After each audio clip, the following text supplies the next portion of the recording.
Ketua BEM UGM bersurat ke UNICEF dan bilang Prabowo bodoh.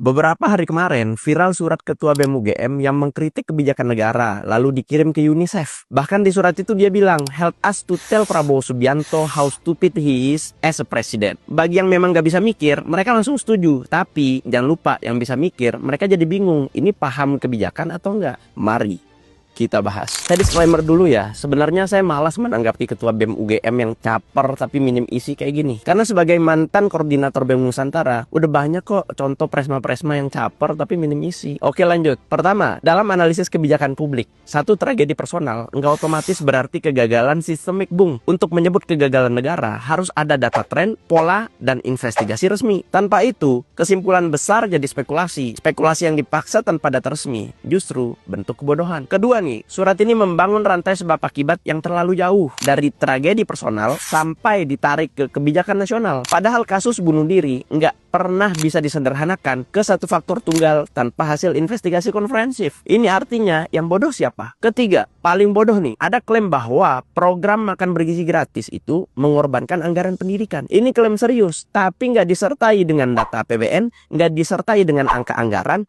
atau dokumen fiskal. Mengkritik anggaran tanpa data fiskal itu lemah secara akademik. Katanya cerdas, ketua BEM. Tapi isinya kok nggak ada. BTW, gue udah bahas soal anggaran pendidikan di banyak video gue. Coba deh dicek, biar pinter dikit. Dan saya kembali lagi dengan pertanyaan yang sama. Yang bodoh sekarang siapa? Keempat, narasinya seolah gizi anak dan pendidikan harus dipilih salah satu. Padahal dalam kebijakan sosial, keduanya saling terkait. Anak yang lapar justru lebih sulit menyerap pendidikan. Jadi kalau mau mengkritik kebijakan, silahkan. Tapi kritik yang kuat harus berdiri atas data, bukan asumsi, logika, bahkan emosi. Apalagi mengirim suratnya ke UNICEF pula. Iya, memang itu lembaga advokasi internasional. Tapi dia nggak bisa mengontrol presiden dari negara-negara yang ada. Masa nggak paham? Terus saya perlu tegaskan, kritik yang tajam itu perlu, tapi harus tetap rasional dan cerdas. Bukan justru mengatai Presiden Prabowo bodoh, tapi nunjukin kebodohannya sendiri. Kan lucu. Gimana menurut kalian? Jangan lupa follow.